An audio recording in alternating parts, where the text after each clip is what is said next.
baby. और जिंदगी क्या बोलूं असली तो कल जाना पड़ेगा ही ऊपर। और पैसों के चक्कर में आना पड़ा मुझे घर को छोड़ के बाहर। मेरी गलती को सभी के आगे दिया था मालिक ने बहुत लेक्चर। मेरे सपने को पूरा करने के लिए हुआ मैं सालों तक मालिक के नौकर। और घर को छोड़ने की बात आया था माँ की याद।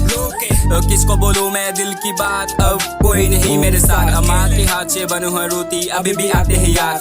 अब काम में बिजी हूँ इसलिए दे नहीं पा रहा हूँ माँ को टाइम। 1 महीनों से खाना नहीं खाया मैं, भूख मिटाई पानियों के जरिए से। सो गए बिस्तर पे भगवान भी आया था रात की नींद की सपनों में। हाथ जोड़ के भगवान को बोला मैं सूख कर रास्ता दिखा दे। आएगा सुख भी आएगा दुख भी, परेशानी खुद बितानी है। कुछ दोस्त था मेरा बचपन में खेलते थे एक ही साथ में। और मस्ती भी करते थे झगड़ा भी करते थे, वो भी क्या दिन थे। अब बदल गए सब लोग बिजी है अपने खुद के लाइफ में।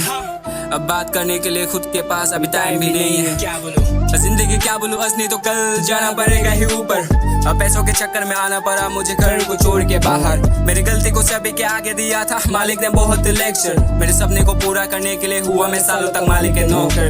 जिंदगी क्या बोलूं असली तो कल जाना पड़ेगा ही ऊपर। अब पैसों के चक्कर में आना पड़ा मुझे घर को छोड़ के बाहर। मेरी गलती को सभी के आगे दिया था मालिक ने बहुत लेक्चर। मेरे सपने को पूरा करने के लिए हुआ मैं सालों तक मालिक के नौकर।